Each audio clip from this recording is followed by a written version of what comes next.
Good afternoon.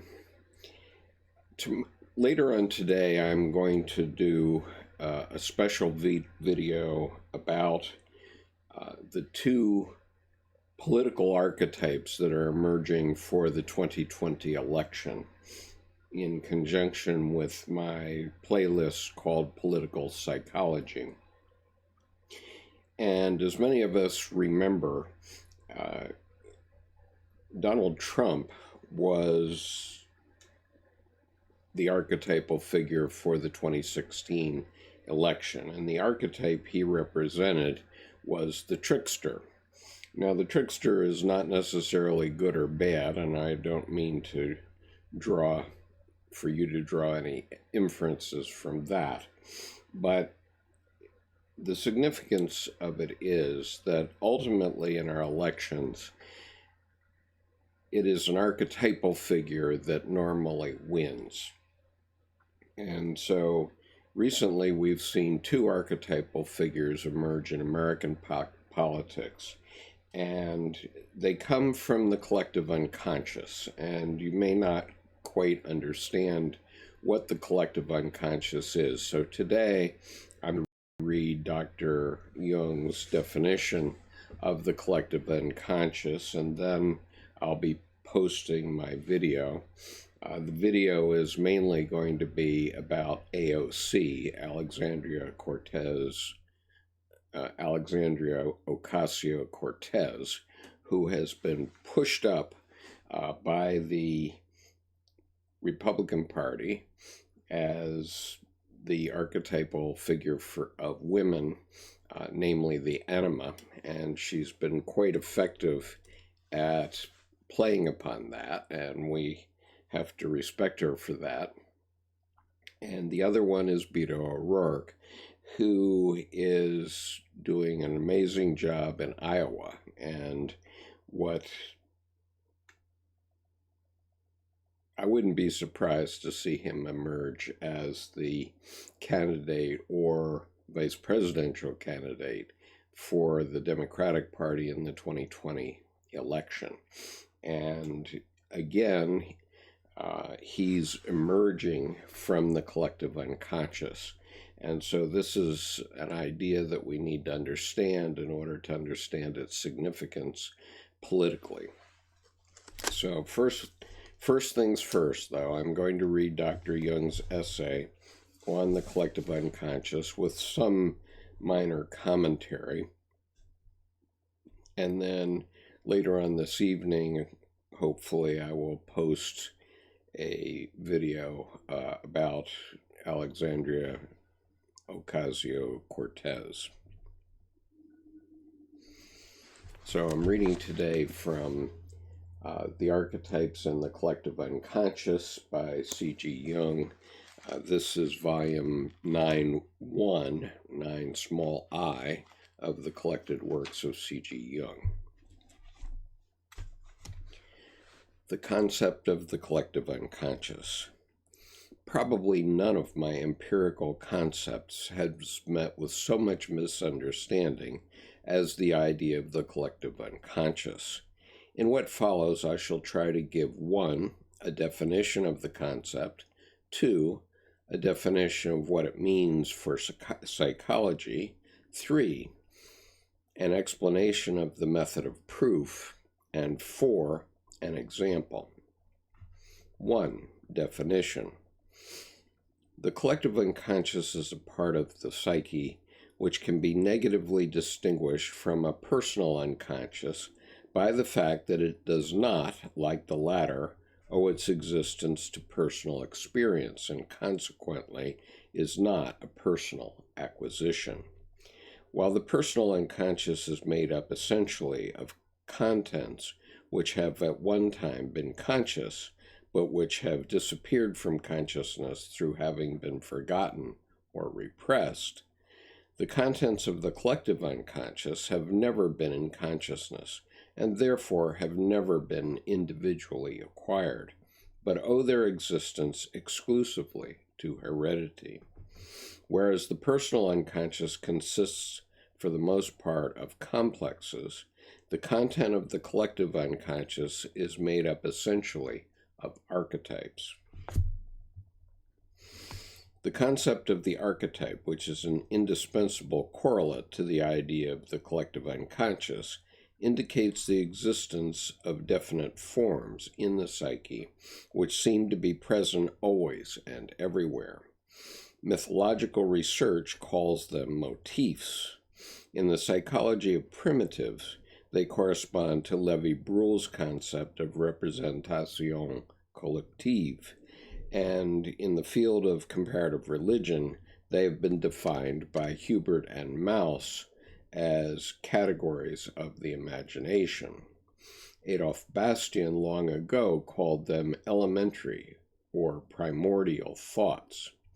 From these references, it should be clear enough that my idea of archetype, literally a pre-existent form, does not stand alone, but is something that is recognized and named in other fields of knowledge.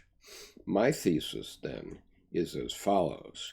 In addition to our immediate consciousness, which is of a thoroughly personal nature, and which we believe to be the only empirical psyche, even if we tack on the personal unconscious as an appendix, there exists a second psychic system of a collective, universal, and impersonal nature, which is identical in all individuals. This collective unconscious does not develop individually, but is inherited. It consists of pre-existent forms, the archetypes, which can only become conscious secondarily, and which give definite form to certain psychic contents.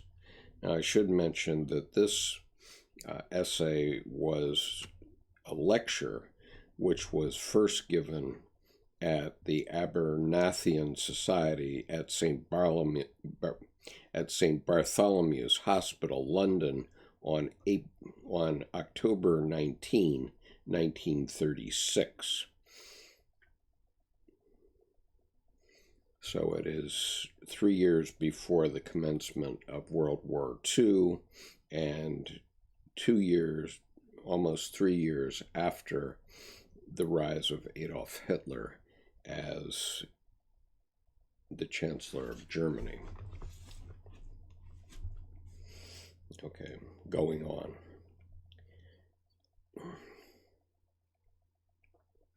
Part 2. The psychological meaning of the collective unconscious.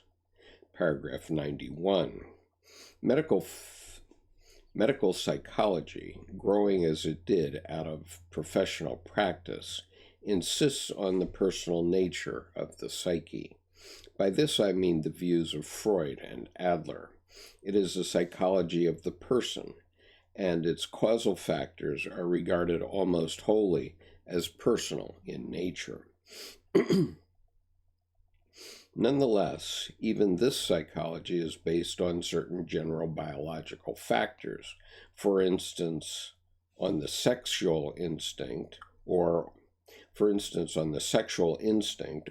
on the urge for self-assertion.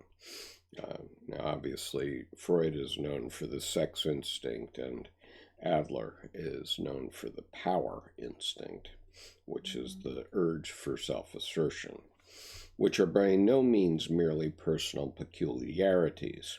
It is forced to do this because it lays claim to being an explanatory science. Neither of these views would deny the existence of an a priori instincts. Neither of these views would deny the existence of a priori instincts common to man and animals alike, or that they have significant influence on personal psychology. Yet instincts are impersonal, universally distributed, hereditary factors of a dynamic or motivating character, which very often fail so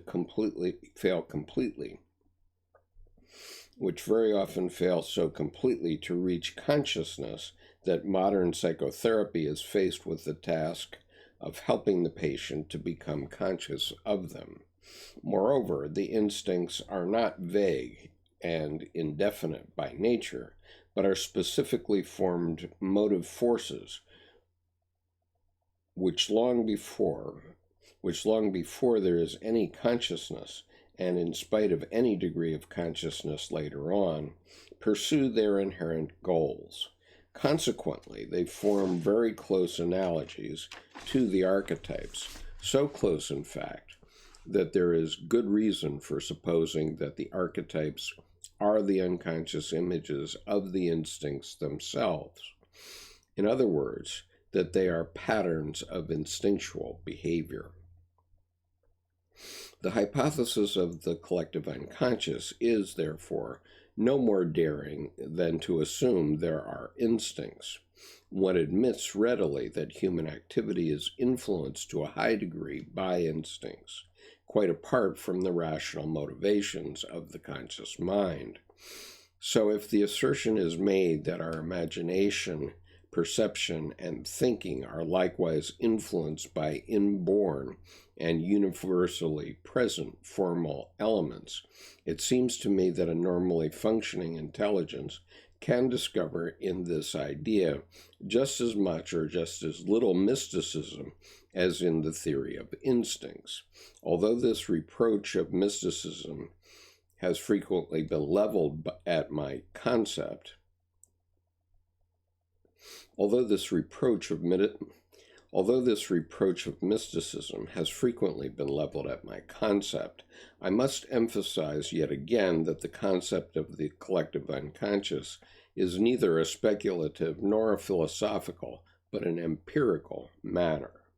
What Dr. Jung means by that is he has seen it in his clinic. And we've all seen it, if we just think about it. The question is simply this: are there or are there not unconscious universal forms of this kind? If they exist, then there is a region of the psyche which one can call the collective unconscious. It is true that the diagnosis of the collective unconscious is not always easy. It is not sufficient to point out the often obviously archetypal nature of unconscious products, for these can just as well be derived from acquisitions through language and education. What I mean can perhaps best be made clear by a concrete example. You have probably read Freud's discussion of a certain picture by Leonardo da Vinci, Saint Anne with the Virgin Mary and the Christ child. Freud interprets this remarkable picture in terms of the fact that Leonardo himself had two mothers. This causality is personal. We shall not linger over the fact that this picture is far from unique, nor over the minor inaccuracy that St. Anne happens to be the grandmother of Christ, and not, as required by Freud's interpretation, the mother. But shall simply point out that interwoven with the apparently personal psychology, there is an impersonal motif, of a dual mother and archetype to be found in many variants in the field of mythology and comparative religion, and forming the basis of numerous representations collectives. I might mention, for instance, the motif of the dual descent, that is, descent from human and divine parents, as in the case of Heracles, who received immortality through being unwittingly adopted by Hera. What was a myth in Greece was actually a ritual in Egypt. Pharaoh was both human and divine by nature. In the birth chambers of the Egyptian temples, Pharaoh's second divine conception and birth is depicted on the walls. He is twice born. It is an idea that underlies all rebirth mysteries, Christianity included. Christ himself is twice born. Christ himself is twice born. Through his baptism in the Jordan, He was regenerated and reborn from water and spirit. Consequently, in the Roman liturgy, the font is designated the uterus ecclesiae, and as you can read in the Roman Missal, it is called this even today in the benediction of the font on Holy Saturday before Easter. Further, according to an early Christian Gnostic idea, the spirit which appeared in the form of a dove was interpreted as Sophia Sapientia, wisdom and the mother of Christ. Thanks to this motif of the dual birth, children today, instead of having good and evil fairies who magically adopt them at birth with blessings or curses, are given sponsors, a godfather and a godmother. The idea of a second birth is found at all times and in all places. In the earliest beginnings of medicine, it was a magical means of healing. In many religions, it is the central mystical experience. It is the key idea in medieval occult philosophy. And last but not least, it is an infantile fantasy occurring in numberless children, large and small, who believe that their parents are not their real parents, but merely foster parents to whom they were handed over. Benvenuto Cellini also had this idea, as he himself relates in his autobiography. Paragraph 95. Now, it is absolutely out of the question that all individuals who believe in a dark descent have in reality always had two mothers, or conversely, that those few who shared Leonardo's fate have infected the rest of humanity with their complex. Rather, one cannot avoid the assumption that the universal occurrence of the dual birth motif, together with the fantasy of the two mothers, answers an omnipresent human need which is reflected in this motif. If Leonardo da Vinci did in fact portray his two mothers in St. Anne and Mary, which I doubt, he nonetheless was only expressing something which countless millions of people before and after him have believed. The vulture symbol, which Freud also discusses in the work mentioned, makes this view all the more plausible.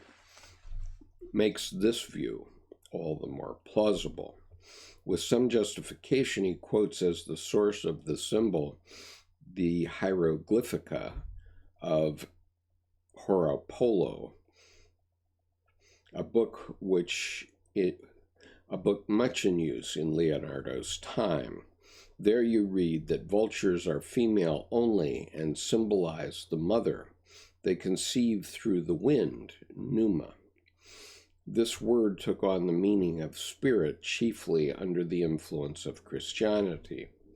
Even in the account of the miracle at Pentecost, the pneuma still has the double meaning of wind and spirit. This fact, in my opinion, points without doubt to Mary, who, a virgin by nature, conceived through the pneuma like a vulture. Furthermore, according to Horapollo, the vulture also symbolizes Athene, who sprang unbegotten directly from the head of Zeus, just as a virgin and knew only spiritual motherhood. All this is really an allusion to Mary and the rebirth motif.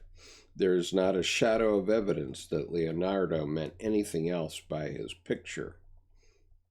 Even if it is correct to assume that he identified himself with the Christ child, he was in all probability representing the mythological dual mother motif, and by no means his own personal prehistory. And what about all the other artists who painted the same theme? Surely not all of them had two mothers.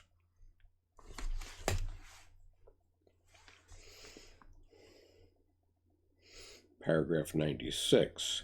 Let us now transpose Leonardo's case to the field of the neuroses and assume that a patient with a mother complex is suffering from the delusion that the cause of his neurosis lies in his having really had two mothers. The personal interpretation would have to admit that he is right, and yet it would be quite wrong, for in reality the cause of his neurosis would lie in reactivation of the dual mother archetype, quite regardless of whether he had one mother or two mothers, because, as we have seen, this archetype functions individually and historically without any reference to the relatively rare occurrence of dual motherhood. In such a case, it is, of course, tempting to presuppose so simple and personal a cause, yet the hypothesis is not only inexact but totally false. It is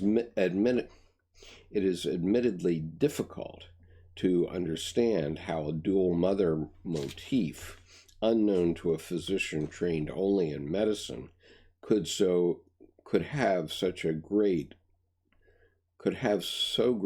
a determining power as to produce the effect of a traumatic condition. But if we consider the tremendous powers that lie hidden in the mythological and religious sphere in man, the etiological significance of the archetype appears less fantastic. In numerous cases, the neurosis, the cause of the disturbance, lies in the very fact that the psychic life of the patient lacks the cooperation of these motive forces.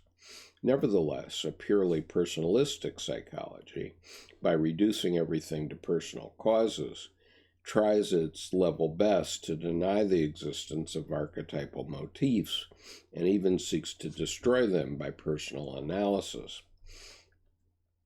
I consider this a rather dangerous procedure which cannot be justified medically. Today, you can judge better than you could 20 years ago the nature of the forces involved. Now, here he's referring to the rise of Adolf Hitler, and so when he's talking about 20 years ago, he's talking about 1916. So, reading on. Today you can judge better than you could 20 years ago the nature of the forces involved. Can we not see how a whole nation is reviving an archaic symbol? Can we not see how a whole nation is reviving an archaic symbol? Yes, even archaic religious forms, and how this mass emotion is influencing and revolutionizing the life of the individual in a catastrophic manner. The man of the past is alive in us today to a degree undreamt of before the war, and in the last analysis, what is the fate of great nations but a summation of the psychic changes in individuals? When he refers to war here, he means World War I.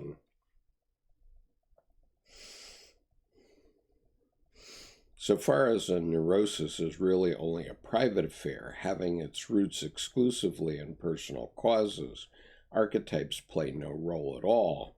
But if it is a question of a general incompatibility of an otherwise injurious condition, productive of neuroses in relatively large numbers of individuals, then we must assume that the presence of constellated archetypes.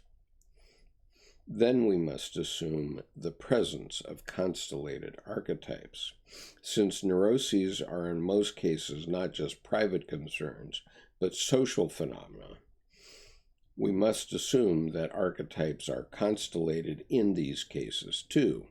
The archetype corresponding to the situation is activated. As a result, those explosive and dangerous forces hidden in the archetype come into action, frequently with unpredictable consequences.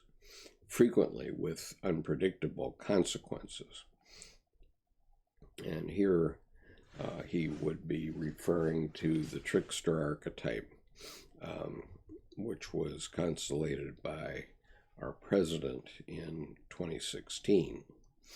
There is no lunacy people under the domination of an archetype will not fall a prey to. If 30 years ago anyone had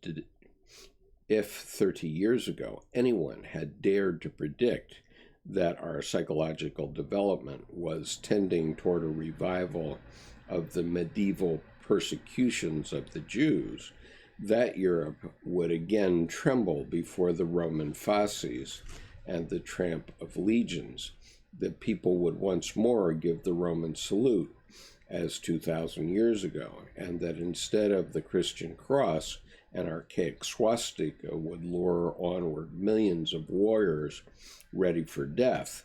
Why, that man would have been hooted at as a mystical fool.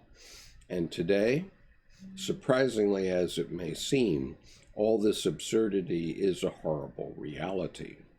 Private life, private etiologies, and private neuroses have become almost a fiction in the world of today. The man of the past, who lived in a world of archaic representation collective, has risen again into very visible and painfully real life, and this not only in a few unbalanced individuals, but in many millions of people. There are as many archetypes as there are typical situations in life. Endless repetition has engraved these experiences into our psychic constitution, not in the form of images filled with content, but at first only as forms without content, representing merely the possibility of a certain type of perception and action. When a situation occurs which corresponds to a given archetype, that archetype becomes activated and a compulsiveness appears, which, like an instinctive drive, gains its way against all reason and will, or else produces a conflict of pathological dimensions, that is to say, a neurosis.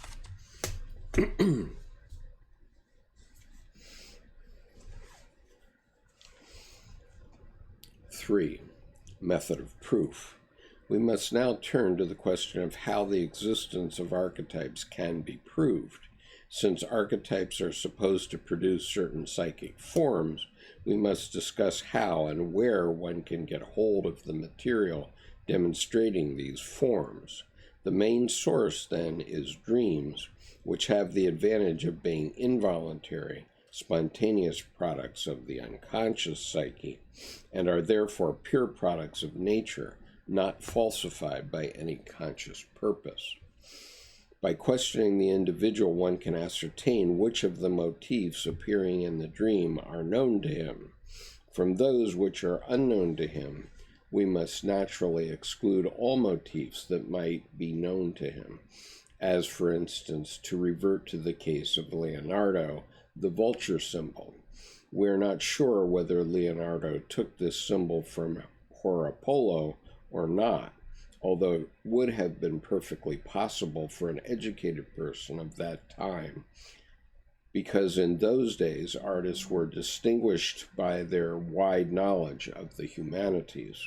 Therefore, although the bird motif is an archetype par excellence, its existence in Leonardo's fantasy would still prove nothing. Consequently, we must look for motifs which could not possibly be known to the dreamer,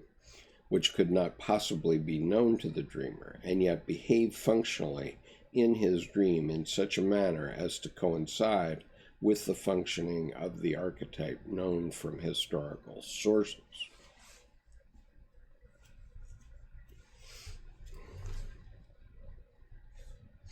Paragraph 101. Another source for the material we need is to be found in active imagination. By this I mean a sequence of fantasies produced by deliberate concentration. I have found that the existence of unrealized unconscious fantasies increases the frequency and intensity of dreams, and that when these fantasies are made conscious, the dreams change their character and become weaker and less frequent. From this I have drawn the conclusion that dreams often contain fantasies which want to become conscious. The sources of dreams are often repressed instincts, which have a natural tendency to influence the conscious mind. In cases of this sort, the patient is simply given the task of contemplating any one fragment of fantasy that seems significant to him, a chance idea perhaps, or something he has become conscious of in a dream, until its context becomes visible. That is to say, the relevant associative material in which it is embedded. It is not a question of the free association recommended by Freud for the purpose of dream analysis, but of elaborating the fantasy by observing the further fantasy material that adds itself to the fragments in a natural manner. So this is why I'm referring to Alexandria Ocasio-Cortez and Beto O'Rourke, because Ocasio-Cortez, to me, begins to look like the anima instinct or anima archetype, and Beto O'Rourke appears to be looking like the savior archetype. And as we see that the GOP is ganging up on them, obviously at some unconscious level, even the opposing party sees the danger of those archetypes emerging. Unfortunately for them, they won't be able to stop them emerging unless they make some huge mistake. We shall see.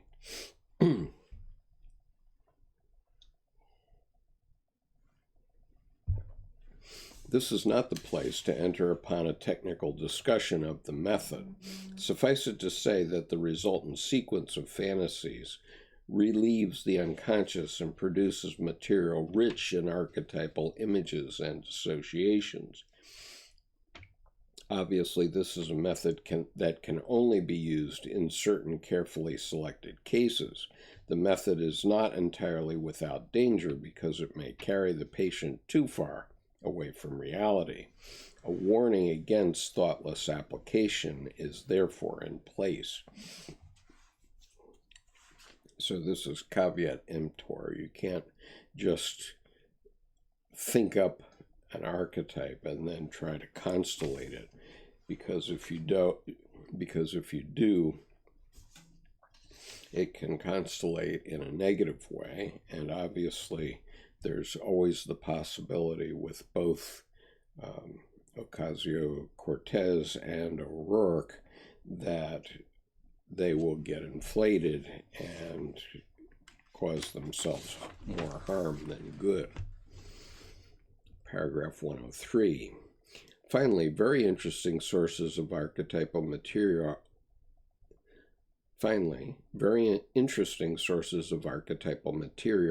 are to be found in the delusions of paranoiacs, the fantasies observed in trance states, and the dreams of early childhood from the 3rd to the 5th year.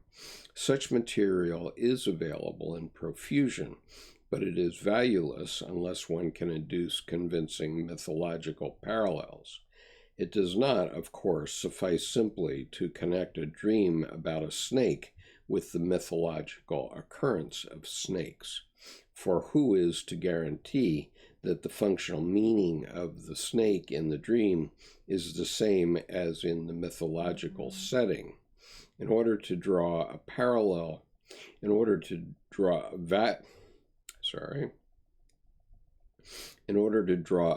parallel, it is necessary to know the functional meaning of the individual symbol, and then to find out whether the apparently parallel mythological symbol has a similar context and therefore the same functional meaning. Establishing such facts not only requires lengthy and wearisome researches, but is also an ungrateful subject for demonstration. As the symbols must not be torn out of their context, one has to launch forth into exhaustive descriptions, personal as well as symbological, and this is practically impossible in the framework of a lecture. I have repeatedly tried it at the risk of sending one half of my audience to sleep. And as we know, that's a very real risk because I often start to go to sleep when I'm reading Dr. Jung's work, mainly because it's so complex and so unlike anything we have learned otherwise that it simply tends to hypnotize you. 4. An example. Paragraph 104. I am choosing as an example a case which, though already published, I use again because its brevity makes it peculiarly suitable for illustration. Moreover, I can add certain remarks which were omitted in the previous publication. About 1906, I came across a very curious delusion in a paranoid schizophrenic who had been interned for many years. The patient had suffered since his youth and was incurable. He had been educated at a state school and been employed as a clerk in an office. He had no special gifts, and I myself knew nothing of mythology or archaeology in those days, so the situation was not in any way suspect. One day I found the patient standing at the window, wagging his head and blinking into the sun. He told me to do the same, for then I would see something very interesting. When I asked him what he saw, he was astonished that I could see nothing, and said, "Surely you see the sun's penis." When I move my head to and fro, it moves too, and that is where the wind comes from. Naturally, I did not understand this strange idea in the least, but I made a note of it. Then, about 4 years later, during my mythological studies, I came upon a book by the late Albert Dietrich, the well-known philologist, which threw light on this fantasy. The work, published in 1910, deals with a Greek papyrus in the Bibliothèque Nationale in Paris. Dietrich believed that he had discovered a Mithraic ritual in one part of the text. The text is undoubtedly a religious prescription for carrying out certain incantations in which Mithras is named. In Dietrich's text, we read the following directions. Quote, draw breaths from the rays, draw in 3 times as strongly as you can, and you will feel yourself raised up and walking towards the heights, and you will seem to be in the middle of the aerial region. The path of the visible gods will appear through the disk of the sun, who is God, my Father. Likewise, the so-called tube, the origin of the ministering wind. Likewise, the so-called tube, the origin of the ministering wind. For you will see hanging down from the disk of the sun something that looks like a tube, and towards the regions westward it is that though there were an it is as though there were an infinite east wind. But if the other wind should prevail towards the regions of the east, you will in like manner see the vision veering in that direction. Paragraph 106. It is obviously the author's intention to enable the reader to experience the vision which he had, or which at least he believes in. The reader is to be initiated into the inner religious experience, either of the author or, what seems more likely, of one of those mystic communities of which Philo Judaeus gives contemporary accounts. The fire or sun god here invoked is a figure which has close historical parallels, for instance, with the Christ figure of the Apocalypse. It is therefore a representation collective, as are also the ritual actions described, such as the imitating of animal noises, etc. The vision is embedded in religious context of a distinctly ecstatic nature and describes a kind of initiation into mystic experience of the deity. Our patient was about 10 years older than I.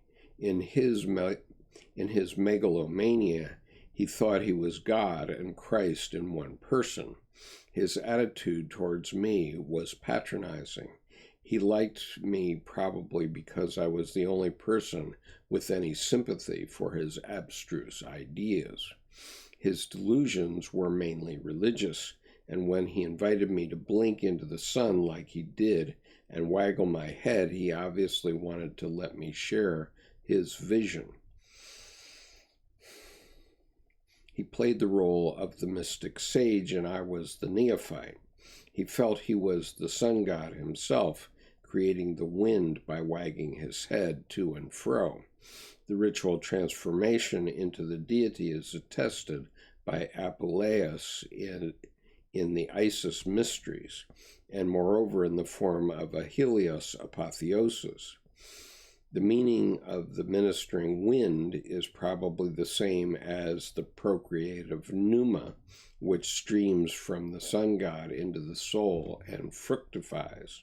The association of sun and wind frequently occurs in ancient symbolism.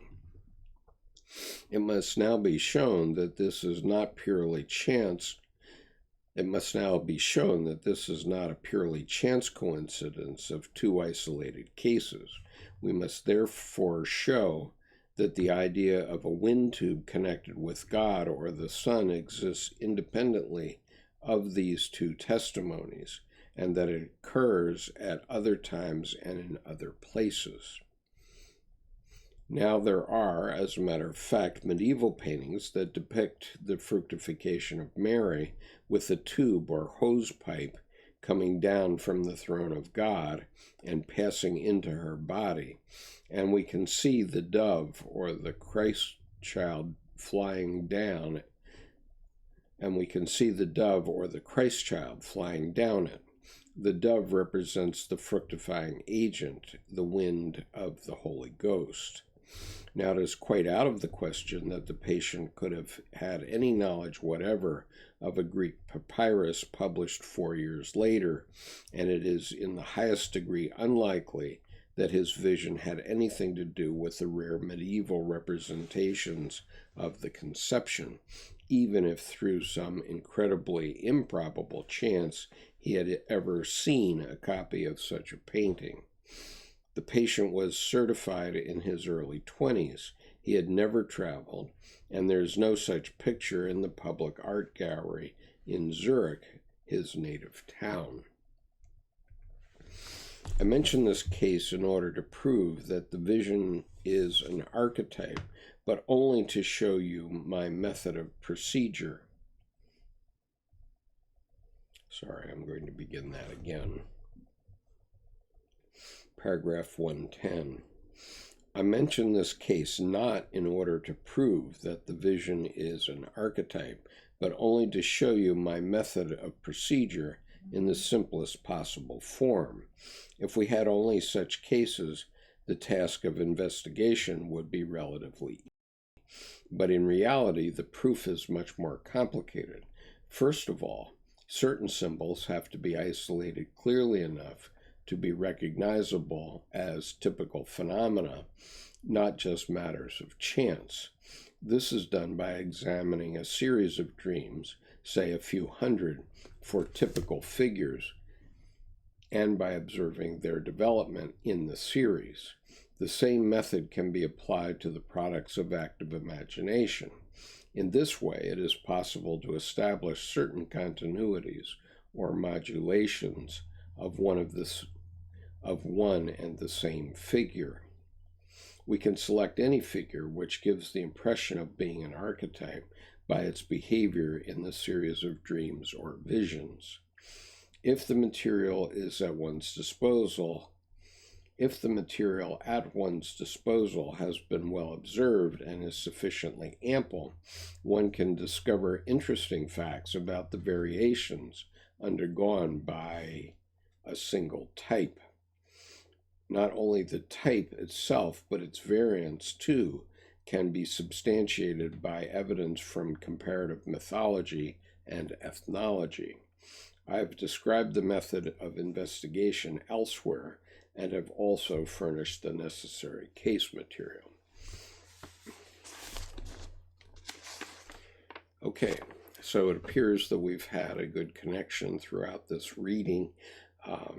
As I said, I did this reading as a way to prepare you for this idea that there is a collective unconscious in every society, and from that collective unconscious, which is a natural function in the unconscious, individual personalities can be thrust up by various events. And it's my position that the examples of Alexandria Ocasio-Cortez and Beto O'Rourke are examples of this, because Ocasio-Cortez seems to be an anima figure for many in the United States, and this includes the GOP, which is making her more and more famous, and Mr. O'Rourke seems to be following the savior archetype, which again the GOP is confirming by the fact that they're making him more and more famous. And the harder they fight against him, the more they push him up into prominence. And so it remains to be seen whether that prominence will last.